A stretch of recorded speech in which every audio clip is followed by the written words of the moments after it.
নমো তচ্ছা ভগবতো অরহতো সম্মা সম্বুদ্ধচ্ছা। জগৎপূজ্য মহাকারণিক তথাগত সম্যক সম্বুদ্ধ শ্রীচরণে কৃতজ্ঞ প্রণাম নিবেদন করে প্রজ্ঞাপারমিতে অংশগ্রহণকারী সকল উপাসক উপাসিকাগণের নিরোগ দীর্ঘায়ু সুখী জীবন তথা জ্ঞান বিমণ্ডিত জীবন কামনায় শুরু করতে চলেছি আজকের বিভঙ্গ আলোচনা ক্লাস। সাধু সাধু।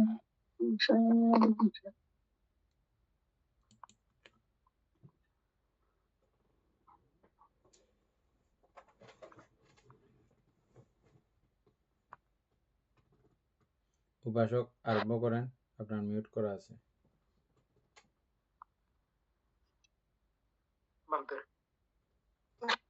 বন্দনা বন্তে মঙ্গল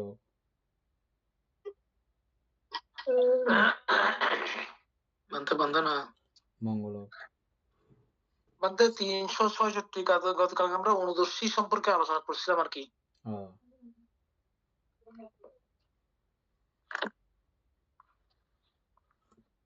অনুদর্শী মোটামুটি আমরা শেষ করছিলাম। তো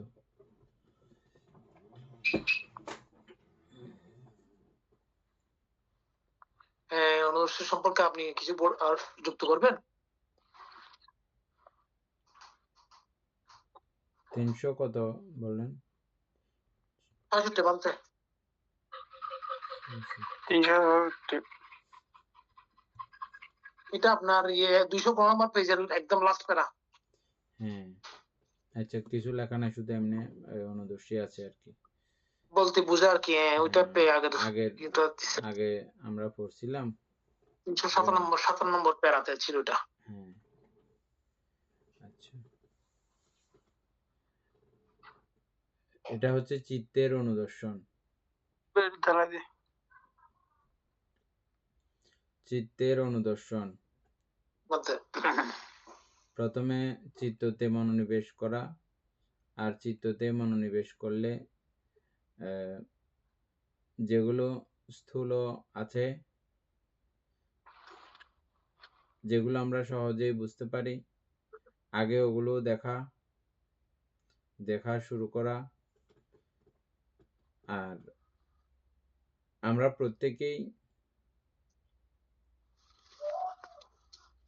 প্রত্যেকেই নিজের ভালোটা নিজে আমরা বুঝি। একটু সজাগ হলেই এই অবস্থাগুলো অটোমেটিক তৈরি হয়।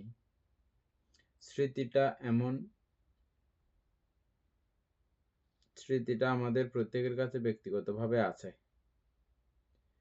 এই 52 প্রকার চৈতসিক যেগুলো আছে বা আর্যাষ্টাঙ্গিক মার্গর মধ্যে যে চৈতসিকগুলো আমরা দেখেছি, আর্যাষ্টাঙ্গিক মার্গ এটা চৈতসিকের তৈরি, এটা তো আমরা সবাই জানি না।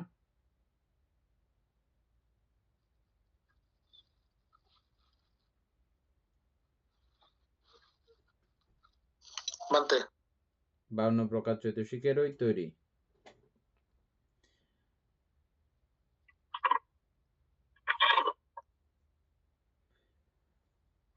সেখানেই এই স্মৃতি নামক অবস্থাটা আছে। সুতরাং যেহেতু এগুলো 52 প্রকার চৈতসিকের তৈরি আর্যাষ্টাঙ্গিক মার্গ, তার মানে স্মৃতি আমাদের কাছে আগে থেকেই আছে, আমাদের প্রত্যেকের কাছে আগে থেকেই আছে।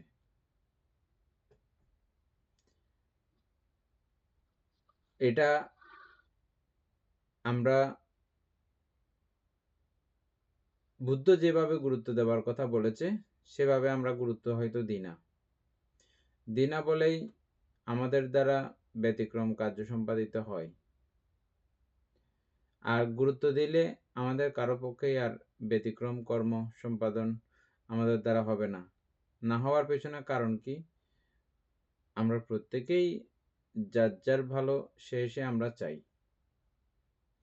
হয়তো এই ভালোটা দেখার দৃষ্টিভঙ্গি এক একজনের এক এক রকম, কিন্তু পুরো ভালোটা দেখার মতো যদি ওরকম জ্ঞানশক্তি থাকে তাহলে কিন্তু আমাদের এগুলো অবশ্যই সেখানে বারণ হয়ে যায়, বারিত হয়ে যায়। উদাহরণস্বরূপ আমরা যখন ছোট ছিলাম অনেক কিছুই আমরা বুঝতাম না। আমরা মনে করতাম যে এটা করলেই ভালো হবে, এটা করলে মজা হবে। এরকম আমাদের ধারণা ছিল। তখন মা-বাবারা আমাদেরকে বলত কি, "না, এটা ভালো না।" আমরা জেদ করে বলতাম, "কেন ভালো না?" ১ম না বললেইও মা রিপিটি ঠিক করত। পরবর্তীতে যখন আমাদের একটু, একটু বোধ শক্তি হয়, বোঝার মতো অবস্থা হয়, তখন আমাদেরকে বুঝাই দিত যে এটা এই কারণে ভালো না। এটা করবা, এটার পরে এটা হবে, এটার পরে এটা হবে। তুমি এই ব্যতিক্রম রেজাল্টটা তুমি পাবে। আমাদেরকে এটা ক্রমান্বয়ে পরে বুঝাই দেয়। তখন এটা আমরা বুঝতাম না। আমাদের কাছে এমনি কিন্তু এটা আছে। এই বোধটা আছে। আর মা এবং বাবারা এই ধাক্কাগুলো খেয়েছে অথবা খায়নি। কিন্তু তারা এটা জানে।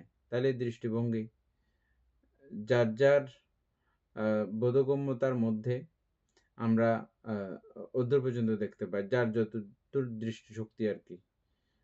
কোনো মানুষের দৃষ্টিশক্তি আ অদূর পর্যন্ত, কোনো আরেকটু বেশি, কোনো আরেকটু কম। বিভিন্ন রকমের দৃষ্টিভঙ্গি আছে না? ঠিক এরকম। এই স্মৃতিরও নানা জাতীয় এই পাওয়ার ক্ষমতা এরকম রয়েছে। আর আমরা যেটা করব, যা আছে, যেমন আছে তেমন দিয়ে শুরু করা। আর শুরু করলে এটা ক্রমান্বয়ে বাড়বে। তাহলে এখানে আমরা ১ম এ আ স্থূলভাবে যে চিত্রগুলো উৎপন্ন হবে সেগুলোকে যেটা চিনতে পারে। যেগুলো চিনতে পারি না, এগুলো নিয়ে এত টানাটানি করার দরকার নেই। যেগুলো চিনতে পারি, এটাই চিত্ত। এটাই চিত্ত। আপনি চিত্তটাকে দেখার চেষ্টা করেন। ওই চিত্তে মনোনিবেশ করেন। ওই চিত্তের মধ্যে একাগ্রতা এবং বিতর্ক এগুলোর সমাবেশ ঘটলেই বিচার তৈরি হবে আপনা-আপনি। এই বিচারের পরিধিও ক্রমান্বয়ে বাড়তে থাকবে। আর এই বিচারই আপনাকে বুঝাই দেবে ক্রমান্বয়ে, আমাদেরকে বুঝাই দেবে ক্রমান্বয়ে, ও এটা এই চৈতসিকের সমন্বয়ে এই চৈতসিক আবার।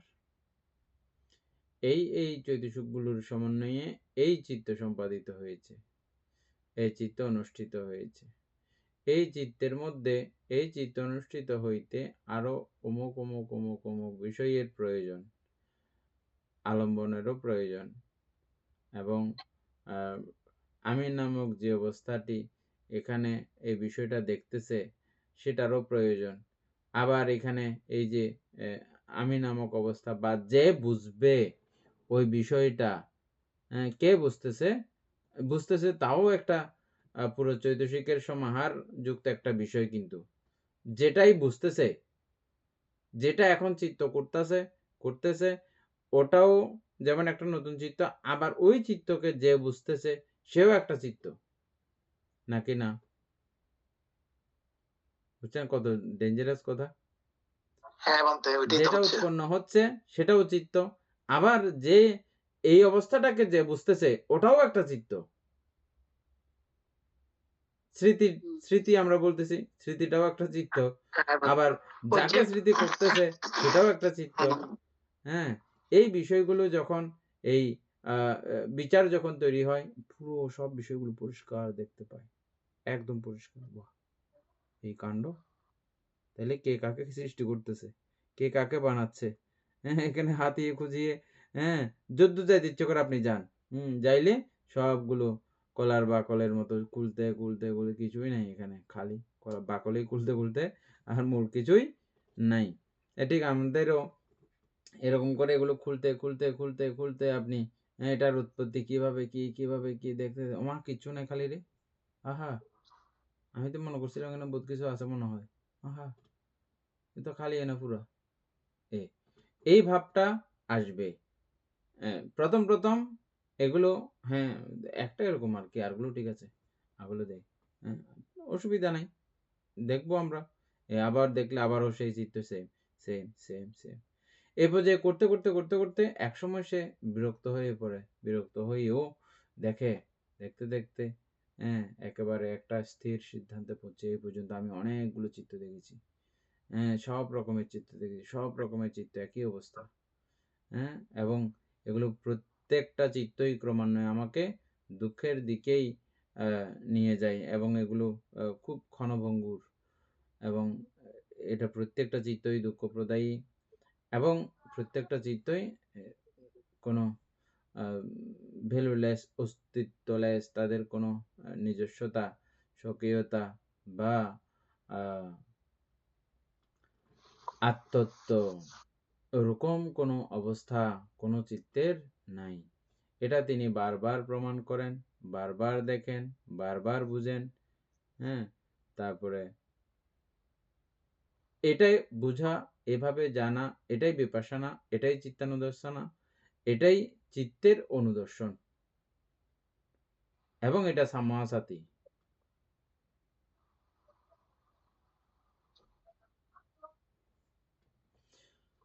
আশা করি আপনাদের এগুলো বিবেচনা করতে অত্যন্ত কাজের হবে, উপকারী হবে।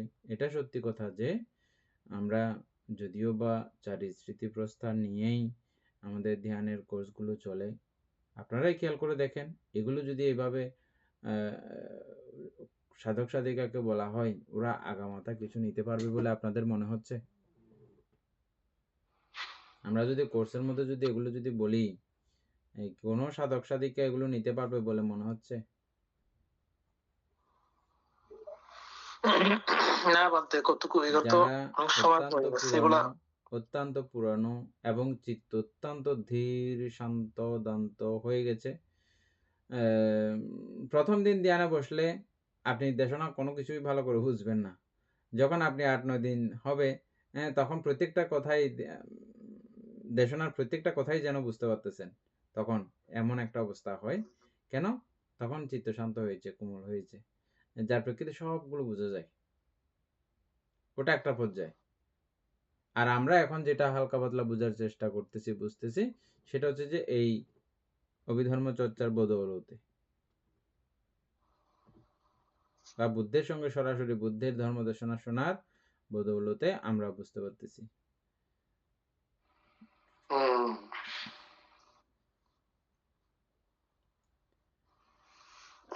সেই জন্যে সবাই একদম আমরা যে লাইনে পড়তেছি সেই লাইনের মধ্যে চোখ রেখে দিতে হবে। এখানে পুরো ক্লাসের মধ্যে কান, চোখ প্রত্যেকটা ইন্দ্রিয়কে প্রখর করে এইগুলো বুঝতে হবে। এগুলো প্রতি লাইনে লাইনে, প্রতি কথায় কথায় কিন্তু আমরা এক অমৃত, অভূতপূর্ব এক রস অনুভব করতেছি। কিন্তু আমরা যারা ক্লাস করতেছি তারা নিশ্চয়ই এভাবে রসানুভব করতেছেন। তো এই রসানুভব করার জন্য আমাদের চোখ এবং সমস্ত মানসিক অবস্থাগুলো সঙ্গে বইয়ের পেজ সামনে থাকাটাও জরুরি। যাই হোক, আপনারা চিত্তানুপাসনা অত্যন্ত সুন্দর করে বুঝছেন। একটা বুঝলে আর বাকিগুলো প্রায়ই একই। বেশ কম শুধু এটা চিত্ত আর ওটা কায়, ওটা বেদনা আর ওটা ধর্ম।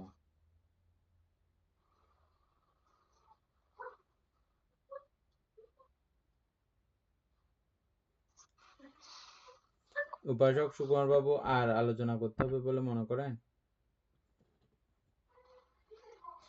তাহলে এরপরে না বান্তে আশা করি আমরা প্রত্যেকে চিত্তানুপাসনা ধ্যান প্রত্যেকে আমরা করতে পারবো এখন।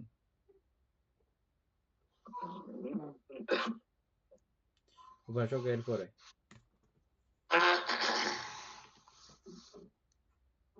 মানে এরপর আছে বীর্যবান বলতে বুঝায়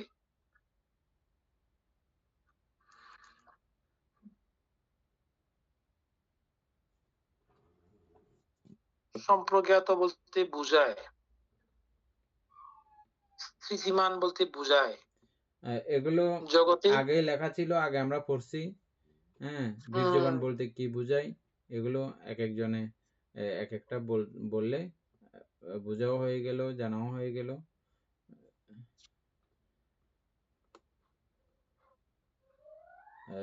উপাসক রানাবাবু বলেন বীর্যবান বলতে।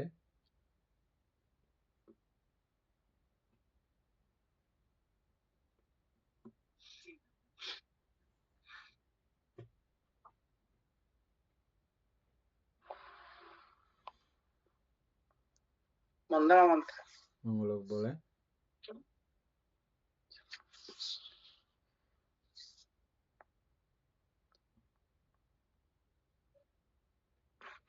বীর্যবান বলতে বুঝতে বলতে যে জিনিসটা মূল জ্ঞান থেকে বুঝতেছি ওইটাকে বীর্যবান বলে না। হ্যাঁ, আবার বলেন। আমি এই যে যে জিনিস আমার ধর্মের প্রতি যা অর্জন করতেছি ওগুলো ভালোভাবে বুঝলে ওইটাকে বীর্যবান বলা যায় না। ঠিক আছে, আরো কেউ বলতে চাইলে বলতে পারেন।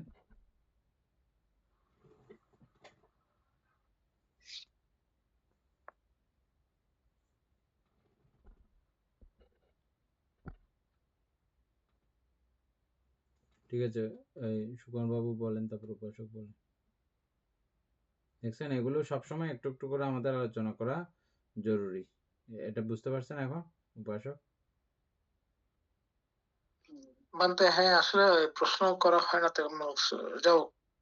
হ্যাঁ, মানে সব সময় এরকম আমরা প্রত্যেকটা বিষয় এগুলো বারবার এগুলোই তো আসলে কাজ, তো এগুলো করবো। এগুলো আমরা না জানলে, এগুলোর অর্থবিত্ত না জানলে তখন আমরা কি করব, কি কাজ করব বুঝতে পারবো না। সুকন বাবু বলেন প্রথমে। বলতে বীর্যবান তো আমরা এমনি অনেকবার আলোচনা হয়েছে, অর্থাৎ দশটাঙ্গিক মার্গেও আছে, সপ্তপদাঙ্গের মধ্যেও আছে আর কি বানতে।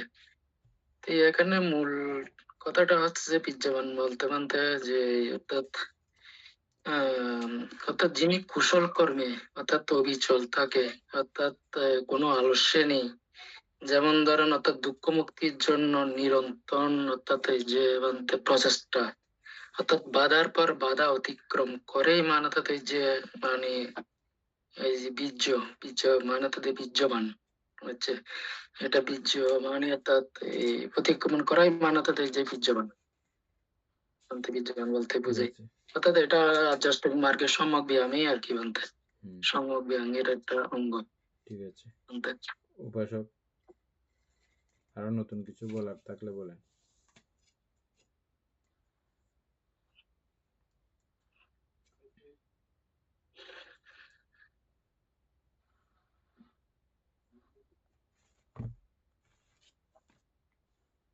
আপনার মিউট করা। আচ্ছা, এখানের মধ্যে বীর্য মানে দৃঢ়। দৃঢ় বলতে এখানে এটা কি দৃঢ় সংকল্প আমাকে আমরা এখন সবাই বই পড়তেছি, আমরা কোন লক্ষ্যে আমরা নির্বাণ অভিমুখে রেখে আমরা এই বইটা এই শিক্ষা আমরা গ্রহণ করছি। তো এই শিক্ষা গ্রহণ করতে হলে আমাদেরকে একটা সংকল্প থাকতে হবে, এবং যে কোনো কাজ করার সময় আমাদের এই বীর্যটা ধারণ করে আমাদেরকে অগ্রসর হতে হবে। তা না হলে আমরা এই সম্মুখের দিকে অগ্রসর হতে পারবো না। কারণ এই সুকুমার একটু আগে যে বলছে, তো ওইটার সাথেই আমি এটা অ্যাড করলাম আর কি। কারণ এগুলো ছাড়া সম্ভব নয়। যে কোনো কিছুর মধ্যে আমরা যদি ধ্যানে বসি একই অবস্থা, আমাকে ধ্যানের মধ্যে মানে আমরা যদি কোনো আলম্বনের উপর আমরা যদি এইভাবে যদি আমরা ইয়ে না করি, বীর্য ও ঠিক কি বলা হয়, বীর্যবান হয়ে যদি আমরা এগুলা আমরা না করি তাহলে সম্ভব নয়। এটা আমরা স্মৃতি রাখতে পারবো না। স্মৃতি রাখতে হলে প্রত্যেকটা কিছুর মধ্যে এই বীর্যটা প্রয়োজন আছে মধ্যে। সেজন্য আমরা আর্যষ্টাঙ্গ মার্গ বা এই যে সপ্তপথাঙ্গ এগুলো সবগুলোতে এটা আছে মধ্যে। আর যে কোনো কাজের মধ্যে আসলে বীর্য ছাড়া কোনো কাজ সুসম্পন্ন হয় না, এই আর কি মধ্যে। ঠিক আছে, খুব সুন্দর করে বলেছেন। এটার সূচনা হচ্ছে যে আমরা আমাদের পঞ্চশীল ভঙ্গ করার অভ্যাস যাদের আছে,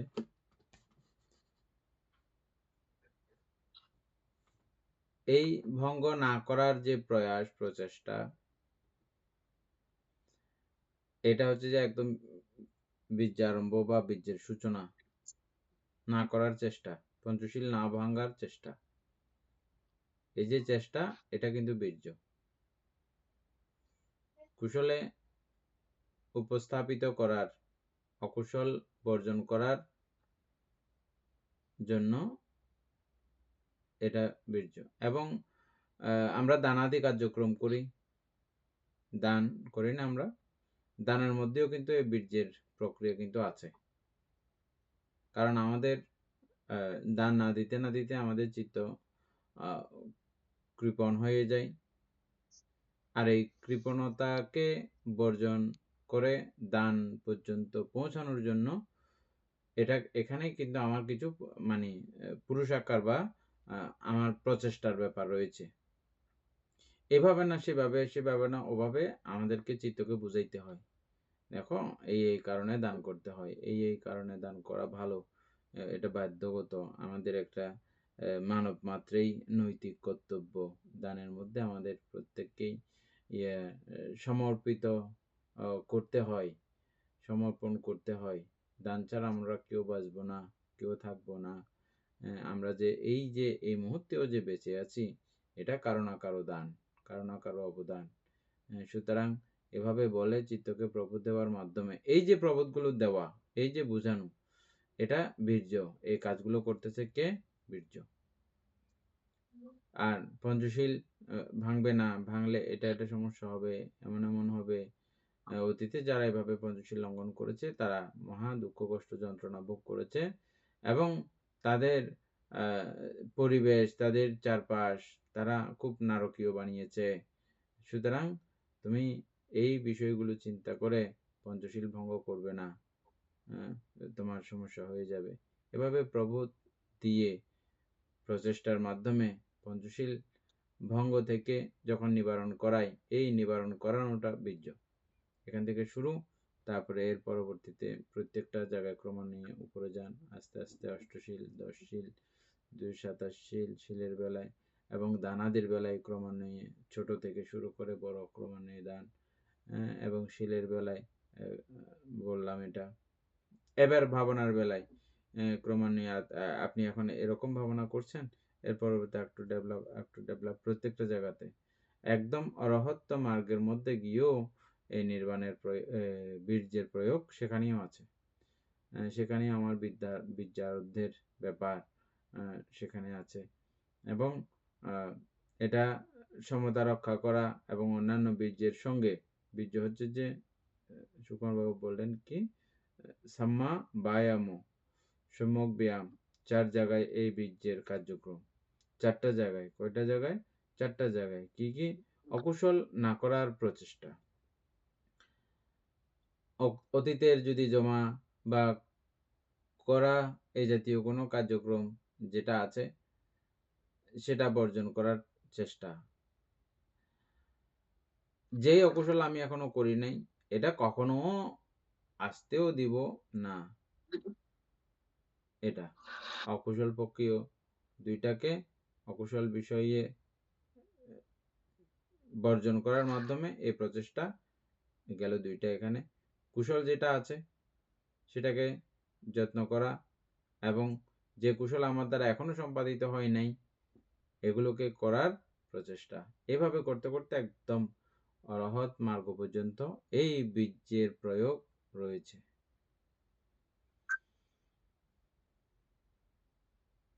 তারপরে সম্প্রজ্ঞাত সম্পর্কে একটু বলে ফেলে, তারপরে আমাদের এখানে বীর্য সম্পর্কে আরেকটা বিষয়, আমরা যে এই ক্লাসটা করতেছি আজকে 3 বছর 4 বছর ধরে, এই বীর্য না থাকলে কোনো সম্ভবত নেই ক্লাস কোনোদিন হতো না। এগুলো আপনারা যে প্রত্যেকদিন অনেকগুলো কাজ থাকে আমাদের পরিবার ফ্রান্সের মধ্যে, তো অনেক কাজ আমাদের সারাদিন আমরা ব্যস্ত, এবং এই সন্ধ্যার সময় এই সময়টাও আমরা আমাদের সন্তানাদের সঙ্গে একটু সময় দিতে আমাদের ইচ্ছা, আমাদের স্ত্রীর সঙ্গে সময় দিতে ইচ্ছা বা স্বামীর সঙ্গে সময় দেওয়ার ইচ্ছা, কারণ সারাদিন আমরা বাইরে বাইরে থাকি, এই সময়টা আমরা এইভাবে, তাহলে ওই জায়গা থেকে নিজেকে এই জায়গায় আনার যে প্রয়াস প্রযত্ন, এটা কিন্তু চাট্টিখানি কথা না। এটা অনেকগুলো ত্যাগ তিতিক্ষা, অনেক মায়া মমতা অনেক বিসর্জন দিয়ে ত্যাগ, এটা করতে হয়। হ্যাঁ, অনেক দায়িত্ব কর্তব্য যেগুলো পার্থিবভাবে অনেক বেশি গুরুত্বপূর্ণ দায়িত্ব বলে মনে হয়, ওরকম বিষয়গুলোকে বিসর্জন দিয়ে এটা কিন্তু আমরা করতেছি না। এটা কিন্তু সহজ কথা না। এটা একটা এই বড় এই বীর্য বীর্যটা পরাক্রমতা কিন্তু। এটা এখন প্রত্যক্ষ, এবং এই বীর্য পরাক্রমতা আ অবলম্বনে আমরা অনেক উপকৃত। এটা আমরা প্রত্যেকেই জানি, বুঝতেছি এখন না? খুব বানতে, সুন্দর কথা হ্যাঁ। মনে করেছেন। আপনাকে ধন্যবাদ ক্লাসের সকলের পক্ষ থেকে। তারপরে ওকে, সাধুবাদ বানতে। না, আমি চিন্তা করছি বানতে, আগেও অনেক গ্রুপ হয়েছিল, আপনার থেকে শুনছি, বাংলাদেশও করছেন বা করছেন, কিন্তু এই জায়গায় গিয়ে ছিটকে পড়েছেন। কারণ এই ধরনের একটা যদি না থাকে, তাহলে কিন্তু লোককে ধরে রাখা সম্ভব নয়, এই বিজয়টা না থাকলে।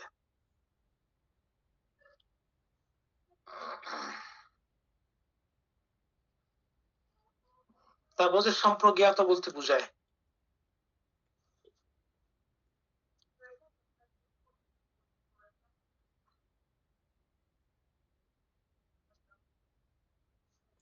সম্প্রজ্ঞাতর লাইনটা একটু আবৃত্তি করেন সুকুমার বাবু। আসিতে পিইতে।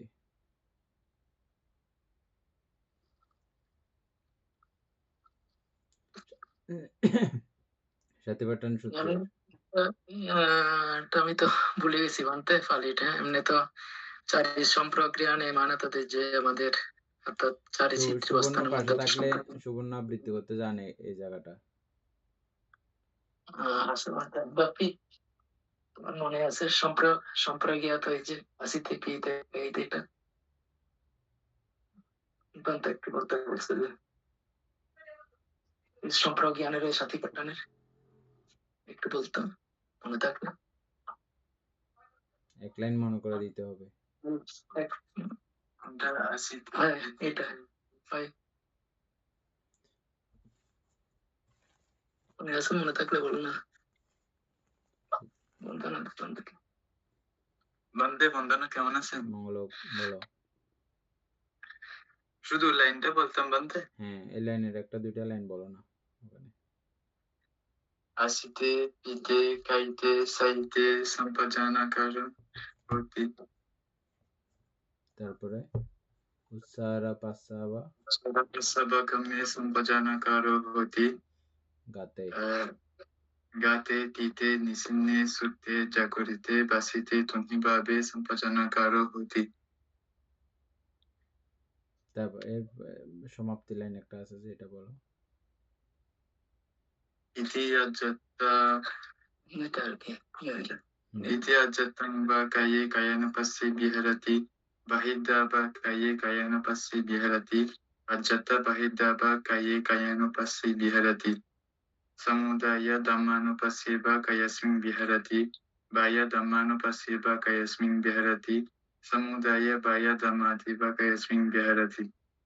Attika Panassa Sati Pachapatita Hoti Eva Panassa Te Buddha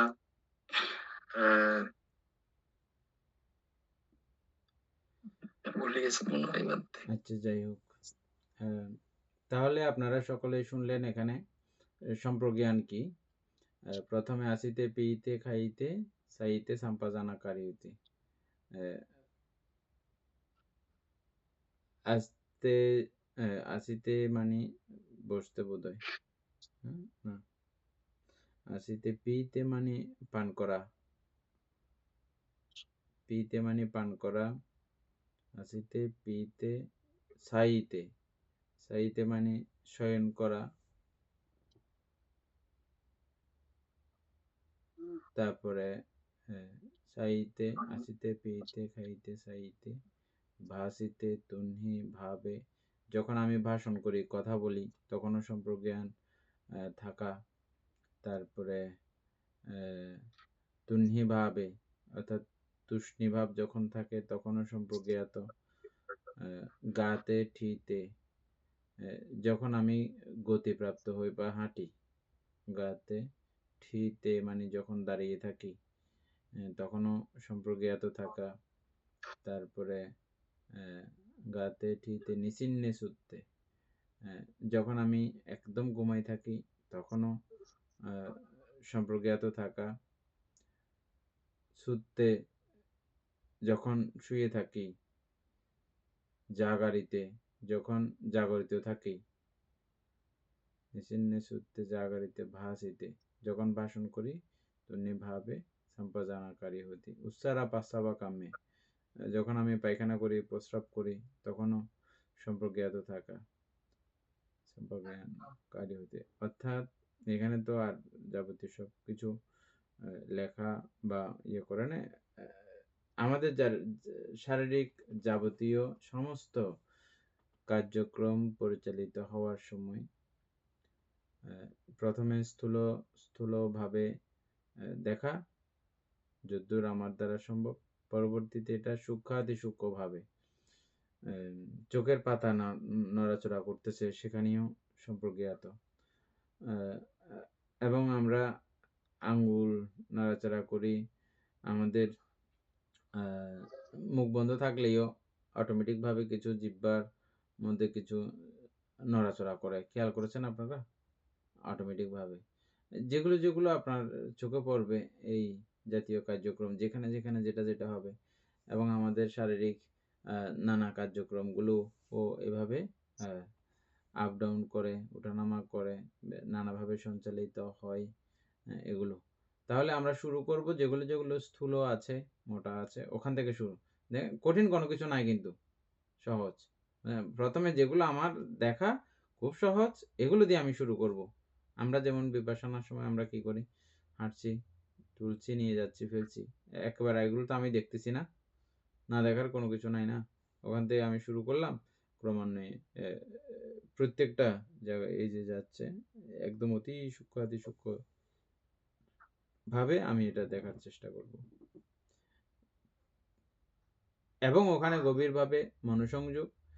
এই মনোসংযোগ ক্রমান্বয়ে আমরা চিত্তানুপাসনাতে যেভাবে ইয়ে করেছি, ওই বিচার ক্রমান্বয়ে আমাকে ও পর্যন্ত নিয়ে যাবে। এটা তো জড় পদার্থ, কিভাবে চলছে, কেন চলছে, কি রকম করে চলতে পারে, এটা চলার কি আছে এখানে। এখানে আপনি খুলে টুলে দেখেন কতগুলো আসছে কতগুলো স্প্রিং এর মতো, হ্যাঁ, দেখেছেন কেউ এগুলো? এখন ইউটিউবের কারণে এগুলো খুব সুন্দর করে দেখা যায়।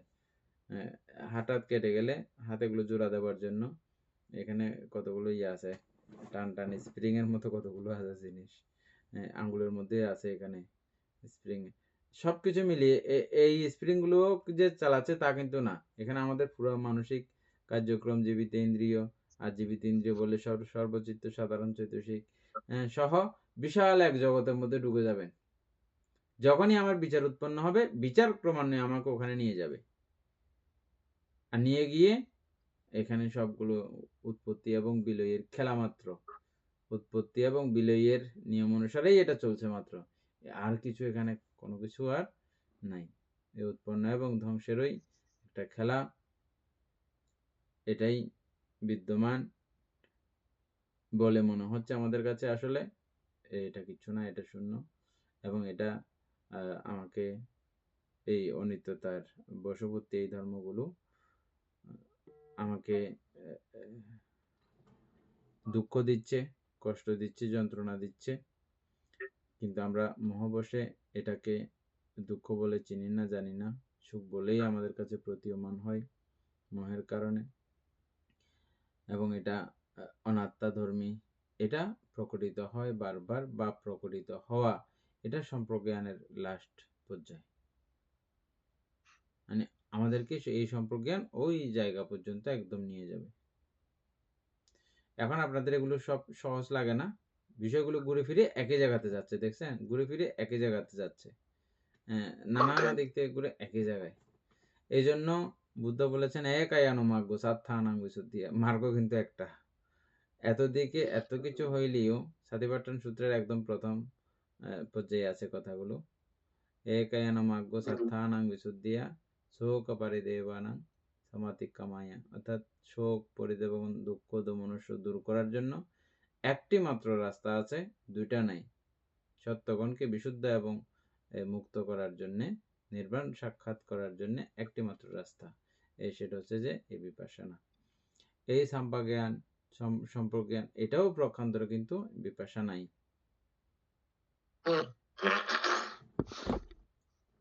মানে এটাই তো লাভ করা হবে যে হ্যাঁ, মার্গ লাভ প্রাপ্ত হলে। তারপরে তারপর হচ্ছে মানে স্মৃতিমান বলতে বুঝায়, এগুলো স্মৃতিমান না হলে এগুলো হবে না, কি বলতে স্মৃতি না থাকলে। সম্প্রজ্ঞানের সঙ্গে স্মৃতির সম্পর্কতা, আর আমরা তো পড়তেছি মূলত চারি স্মৃতির চিত্তানুপাচ্ছনাই চলতেছে যে এখন, না? হ্যাঁ, স্মৃতি মানে সজাগতা, তারপরে আরো কি কিভাবে ভাসমান নহে, জিজ্ঞে মনকে যোগ্যই, জিয়ান মনকে গড়ি ফেলক, জিয়ান মনকে কই ফেলক, জিয়ান দিলে মনকে নিলে চিন্তা করি ফেলক, এটা স্মৃতি না। অর্থাৎ এটা ড্রাইভার থাকবে, আমি যেদিকে চালাইবো সেদিকে যাবে, যে আমি ডাইনে কাটলে গাড়ির চাকা ডাইনে যাবে, বাঁয়ে কাটলে বাঁয়ে যাবে, আমার ইচ্ছাধীন। স্মৃতি হচ্ছে যে আমাদের এই কায়িক কর্ম, বাচনিক কর্ম এবং মানসিক কর্ম ওদের মন মতো, কাদের মন মতো, চিত্তের মন মতো চলতে পারবে না। এটা আমার মর্জি মতো নির্বাণ অভিমুখী করে আমি ওদিকেই আমি এটাকে চালনা করব। এই চালনা করার কাজ যে করে ওটা হচ্ছে স্মৃতি, এবং যিনি করেন তিনি স্মৃতিমান। হ্যাঁ, কারণ আমরা তোমাদের মনের দাস। এরকম মানে যেটা বলতেছে এটা করে ফেলতেছি, ভালো হোক আর মন্দ হোক, আরাম লাগে করে ফেলতেছি। স্মৃতি না থাকলে আমাদের মনের দাস, স্মৃতি থাকলে স্মৃতির দাস, স্মৃতির দাস, তখনই রাস্তা সুন্দর মতো চলবে আর কি বলতে।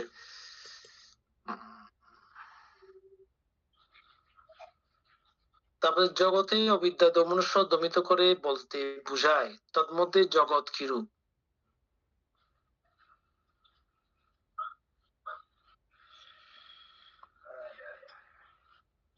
তাহলে অনুদর্শী বলতে আমরা এখানে অবস্থান করেন বীর্যবান, সম্প্রজ্ঞাত, স্মৃতিমান। তার মধ্যে জগৎ কিরূপ আছে, যে কোথায় কোন জায়গায় আছে, যে ওইটা বলতে জগতে অবিদ্যা মনুষ্য দমিত করে বলতে বুঝায়, তন্মধ্যে জগৎ কিরূপ। জগৎ বলতে কি বুঝবে বলতে এটা কি জগৎ, এই চারি ইয়ের মধ্যেই তো জগৎ, নামরূপ পঞ্চস্কন্ধই জগৎ। পঞ্চস্কন্ধই জগৎ, জগতের মধ্যে আর এই পঞ্চস্কন্ধ ছাড়া আর স্পেশাল কোনো কিছু আর নাই। এই বিশাল জগৎ, এই পাঁচেরই সমাহার সারা জগতের মধ্যে, বা দুইও বলতে পারেন, নাম এবং রূপ, অথবা এভাবেও বলতে পারেন সাংখ্যাত ধর্মেরই সমষ্টি বা সংযুক্ত ধর্মেরই সমষ্টি।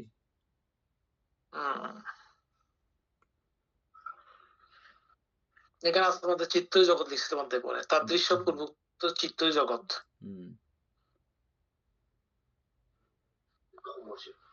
আচ্ছা, অধিকন্ত পঞ্চপ্রধান স্কন্ধই লোক বা জগৎ, ইহাই লোক বা জগৎ। আচ্ছা, ঠিক আমরা আগে পড়ছিলাম কোথাও আগে? না, এগুলো নতুন না, উপরে পড়ছি এই জন্য ফেয়া খাওয়াইছে না, এখানে উপরে পড়ছি তো। পড়ছি বলতে হ্যাঁ হ্যাঁ, সেখানে আমি তো বলতেছি এটা পড়ছি মনে কোথাও, নাহলে তো ফেয়া খাওয়াবে না। হ্যাঁ, মানে পেয়ারছ না তো। অবশ্য এখানে পেয়ে আবার ইয়া থেকে ধর্মসঙ্গিনীর বিষয়ও পেয়ে দিয়েছে এখানে, কিন্তু এই বইয়ে যে আছে এরকম না। ধর্মসঙ্গিনী লেখা ছিল, হ্যাঁ হ্যাঁ, ধর্মসঙ্গিনীর বিষয়ও পেয়ে আসছে। এই জন্য বাইসিরিয়াল না পড়লে বোঝা সম্ভব না, ওই মানে অভিধর্ম পিটকের সব বইগুলো আর কি বাইসিরিয়াল পড়ার নিয়ম। না তাহলে আমরা বুঝতাম না ধর্মসঙ্গিনী না পড়লে। হ্যাঁ ঠিক। তারপরে যে দ্বন্দ্ব বিদ্যা, এগুলো আমরা তো ধর্মসঙ্গিনী পড়ছিলাম মধ্যে। আচ্ছা, অধিকন্তু পঞ্চপ্রধান স্কন্ধ লোক বা জগৎ, ইহাই লোক বা জগৎ, এগুলো বলতে আর আলোচনার প্রয়োজন আছে এটা?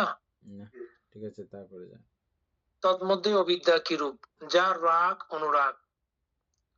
আচ্ছা, পেয়ে দিয়ে দিচ্ছে চিত্তের আকাঙ্ক্ষা, ইহাই অবিদ্যা। এই অবিদ্যা সম্পর্কে অনেকবার আলোচনা হয়েছে। তন্মধ্যে দমনস কিরূপ, যা চৈতসিক অস্বস্তি, চৈতসিক দুঃখ, চিত্ত সংস্পর্শজাত অস্বস্তিকর দুঃখদায়ক অনুভব। চিত্ত সংস্পর্শজাত অস্বস্তিকর দুঃখদায়ক অনুভব অর্থাৎ অভিজ্ঞতা, চিত্ত সংস্পর্শজাত অস্বস্তিকর দুঃখদায়ক অনুভূতি বা বেদনা, ইহাই হচ্ছে দৌমনস্য। এভাবে এই অবিদ্যা এবং এই দৌমনস্য এই জগতে দমিত হয়। বিনীত মানে দমিত হয়, বিদূরিত হয়, শান্ত হয়, শমিত হয়, উপশান্ত হয়, নির্বাপিত হয়, অন্তর্ধান হয়, ধ্বংস হয়, বিনষ্ট হয়, ক্ষীণ হয়, বিশুষ্ক হয়, তিরোহিত অর্থাৎ সমাপ্তি হয়। তদ্ধিত জগতে অবিদ্যা দমনস্য দমিত করে বলে বলা হয়েছে। নির্দেশ দর্শনীতি এখানে সমাপ্ত। ওটুকু মধ্যে শেষ বান্তে, এখানে আর আলোচনা যাই হোক, অসাধারণ এগুলো আমরা হয়েছে চিত্তানুপাসনা। আর হ্যাঁ বান্তে এই 4টা থেকে যে কোনো একটা করতে পারলেও হবে। যে কোনো একটা দিয়ে হবে বান্তে। হ্যাঁ, আমরা 3টা পড়ে আসছি বান্তে, ধর্মানুদর্শন বাকি রয়েছে বান্তে। হ্যাঁ, 1 লাইন 2 লাইন আলোচনা করি, আর 12 মিনিট টাইম আছে বান্তে। কি ধর্মানুদর্শন থেকে? আচ্ছা, 367। কিভাবে ভিক্ষু আধ্যাত্ম ধর্মে ধর্মানুদর্শী হয়ে অবস্থান করেন? আচ্ছা, এখানে ভিক্ষু স্বীয় অন্তরে কামবাসনা অর্থাৎ কামচ্ছন্দ থাকলে আমার ভিতর কামবাসনা আছে বলে তা প্রকৃষ্ট রূপে জানেন, অথবা অন্তরে কামনা বাসনা না থাকলে আমার ভিতর কামনা বাসনা নাই, আমার ভিতর কামবাসনা নেই বলে তা প্রকৃষ্ট রূপে জানেন।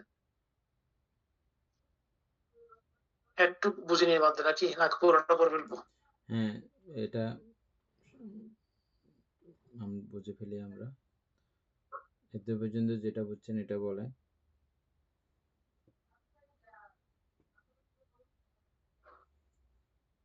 কামচন্দ বুঝলেই হয়ে যাচ্ছে, আর কিছু লাগতেছে না। কামচন্দটা বলেন।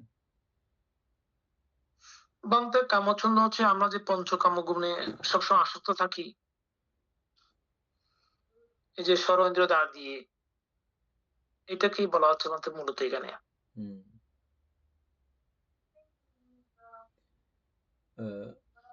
কাম কামনার বিষয়, ওই বিষয়ে ছন্দ উৎপন্ন করা। যেমন ঢোল তবলা হারমোনিয়াম বাজাইতেছে, সেই ছন্দে ছন্দে আপনি গলা মিলাইয়া মনের আনন্দে গান গাইতেছেন, ছন্দ, বুঝছেন? ওটা কাম। কামের সঙ্গে আপনি ছন্দ মিলালেন। এগুলো তো আছে, চোখও আছে, রূপও আছে, কিন্তু আপনি সেই সঙ্গে কি মিলাইলেন? ছন্দ মিলাই দিলেন। এমনি কিন্তু দেখলে তখন ছন্দ নাই। অরহৎগণ দেখেন, কিন্তু অরহৎগণের এই ছন্দ নাই। বোঝা গেছে জিনিসটা?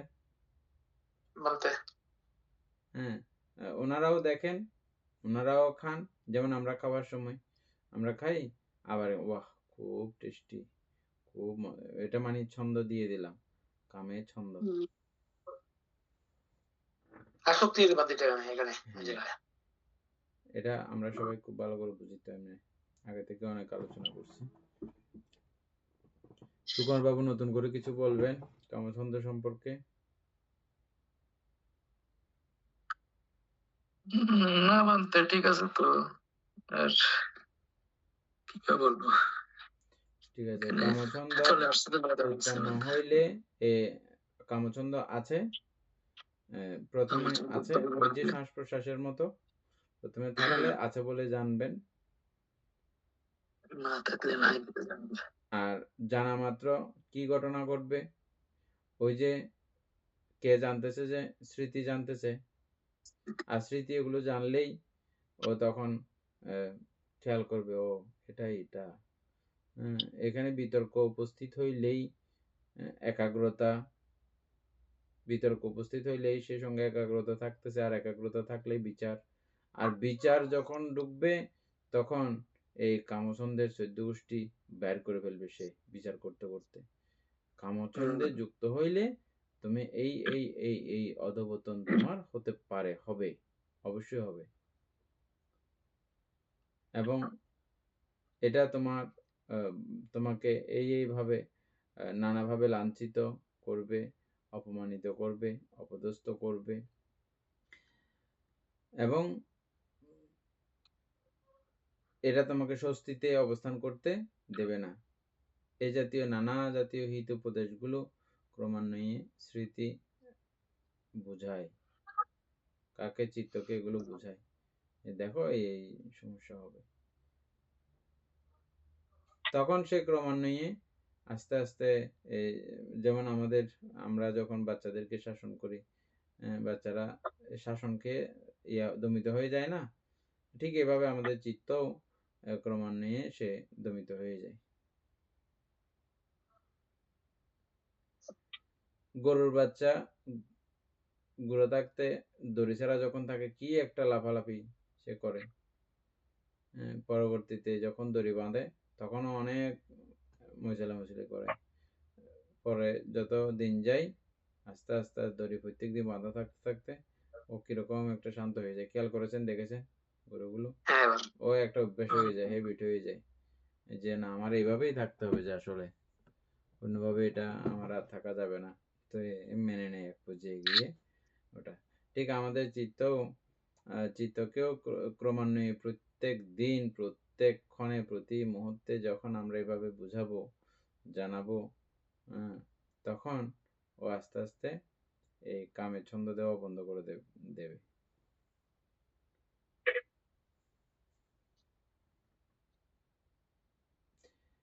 এক সাইড।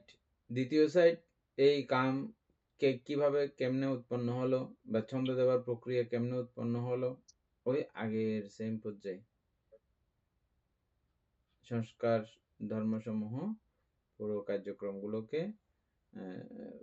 এতক্ষণ যেগুলো জানি আসলাম আর কি, আমরা চিত্তের মধ্যে যেভাবে জানলাম, সেম এখানেও এটা উৎপন্ন হওয়ার পেছনে কি কি কারণ আছে, কিভাবে উৎপন্ন হলো, এই বিষয়টা পর্যন্ত আসার জন্য কার কার হাত আছে, সব অনিত্য দুঃখ অনাত্মা রূপে প্রকটিত হবে।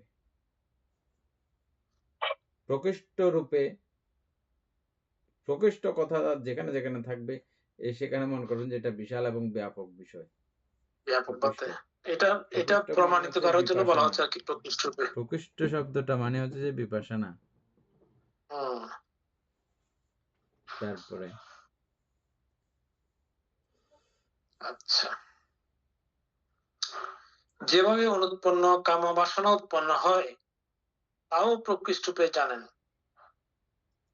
এই কাম বাসনা কি কি কারণে উৎপন্ন হবে, মানে হ্যাঁ, আমার একটা কাম বাসনা নাই, এই কাম বাসনাগুলো কিভাবে কিভাবে উৎপন্ন হয় আমরা এগুলো জানি তো না।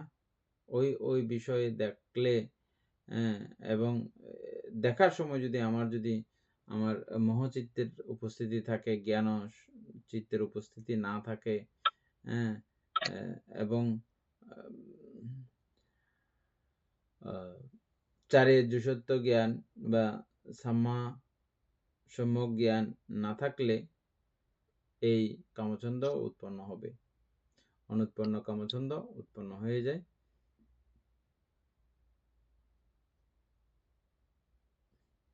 কিভাবে উৎপন্ন হয় এটা জানেন, আবার যখন এটা ধ্বংস হয়, প্রহীন হয়, তখনও তিনি জানেন, তাও প্রকৃষ্ট রূপে জানেন।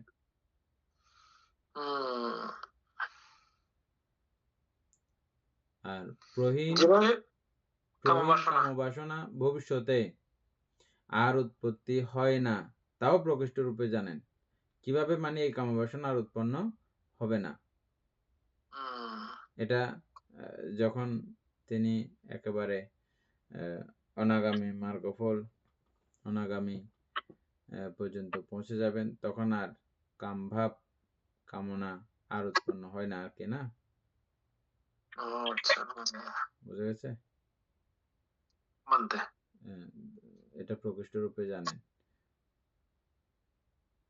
অন্তরে ব্যাপাদ বিদ্বেষ থাকলে সর্বশেষ উদাহরণের মতো পূরণ করতে হবে। আচ্ছা, এগুলো কি আমাদের প্রশ্ন দিচ্ছে না পূরণ করার জন্য? হ্যাঁ, প্রশ্ন দিচ্ছে নাকি পূরণ করার জন্য? কি জানি সুকম বাবু না জানতেছে।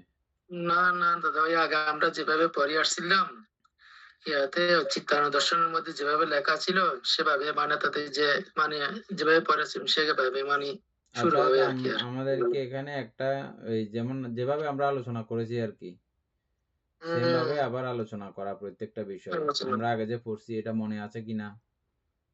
যেমন আমরা বীর্য নিয়ে আলোচনা করেছি অনেকক্ষণ, তারপরে এখানে কামছন্দ নিয়ে এখন আলোচনা করলাম। কামছন্দের পরে হচ্ছে যে বিদ্বেষ, না, কামছন্দের পরে আমরা এখন কামছন্দের নর্মালি পরে কি স্থলে আছে? আসবে ভাবতে হ্যাঁ, ব্যাপাদ, ব্যাপিত। ব্যাপাদ বা বিদ্বেষ। ও আচ্ছা, কামছন্দ পরে ব্যাপাদ, ঠিক আছে। তারপরে স্থলবেদ্য। তাই ব্যাপাদ উৎপত্তির কারণ, কেন উৎপত্তি হয়, কেন ধ্বংস হয়, হ্যাঁ, ব্যাপাদ কেন উৎপন্ন হয়, বিদ্বেষ কেন উৎপন্ন হয়, প্রকৃত তথ্য না জানলে। আর প্রকৃত সত্যটা না তথ্য জানলে জেনে গেলে আর বিদ্বেষ উৎপন্ন হবে না। কার প্রতি বিদ্বেষ উৎপন্ন হয়?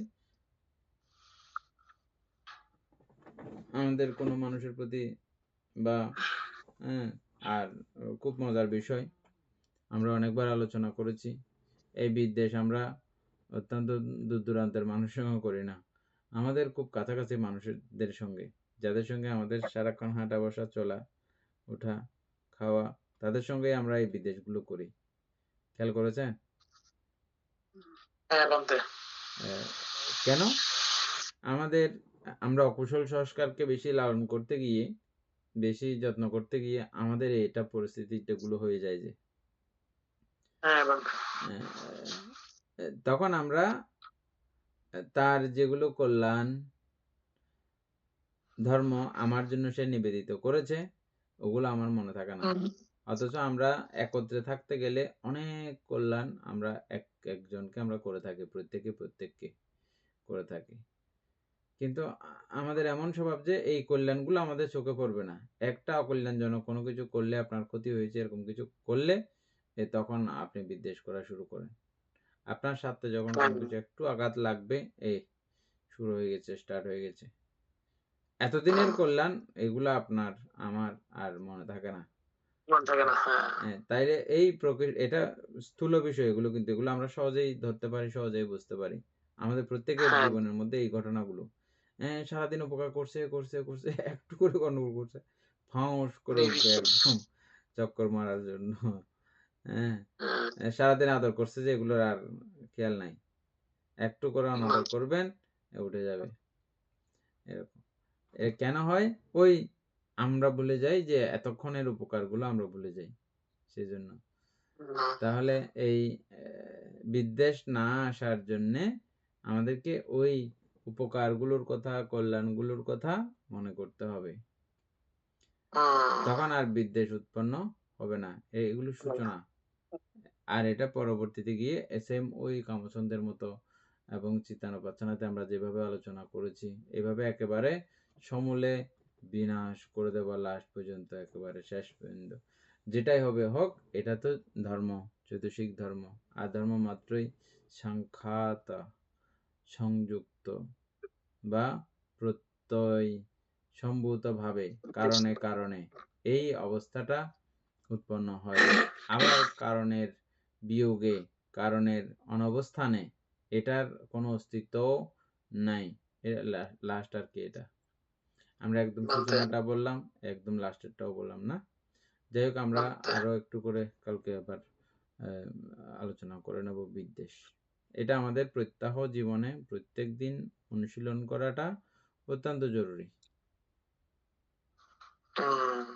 ভালো থাকার জন্য, পরিবারে পরিবারে, ঘরে ঘরে ভালো থাকার জন্য একে অপরের প্রতি মহামৈত্রী নিয়ে অবস্থান এমনি তো থাকতে তো হবেই, থাকতেছি তো আমরা না, তো থাকতে যেহেতু অবশ্যই। হবে, থাকতেছি যেহেতু, তাহলে মৈত্রী নিয়ে বাস করলে শান্তি, প্রীতি, আনন্দ, আর অমৈত্রী নিয়ে বাস করলে থাকতে হইলে তখন অসুবিধা। এবং এই অমৈত্রী বা ব্যাপাদ দীর্ঘদিন ধরে যখন যাপিত হয়, হঠাৎ করে গিটটা ছুড়ে যায়, ছিন্ন বিচ্ছিন্ন হয়ে পড়ে, আমরা তখন যেটা আমরা ঘর ছেড়ে আমরা বাইরে চলে যাই, ঘরে আর আমরা থাকতে পছন্দ করি না, এই বিদ্বেষকে লাই দেওয়ার কারণে, বিদ্বেষকে গুরুত্ব দেওয়ার কারণে। সুতরাং যেহেতু এটা অত্যন্ত ক্ষতিকর বিষয়, ওইভাবে জেনে বুঝে আমরা করবো। যাই হোক, বাকি আলোচনা কালকে হবে। সদ্ধর্ম প্রাণ প্রিয় উপাসক উপাসিকা বৃন্দ, এতক্ষণ যাবৎ আমরা বিভঙ্গ আলোচনা করেছি। এতে আমাদের অপ্রমেয় পুণ্য সাধিত হয়েছে। পুণ্য রাশি অনন্ত চক্রবাসী সত্যগণকে দান করছি, গুরুভান্তিদেরকে দান করছি, মাতা পিতাগণকে দান করছি, এবং এই পুণ্যের কাছে আমরা প্রত্যেকেই প্রার্থনা করব নির্বাণ লাভ অবধি অসৎ ব্যক্তি, মূর্খ ব্যক্তি, পাপমিত্রের সংসর্গ লাভ না করে সদা সর্বদা জ্ঞানদর্শী কল্যাণ মিত্রের সান্নিধ্য সংসর্গ লাভ করতে সক্ষম হই। এইরূপ সাধু কামনা পোষণ করে আজকের মতো ক্লাস এখানেই সমাপ্ত করছি।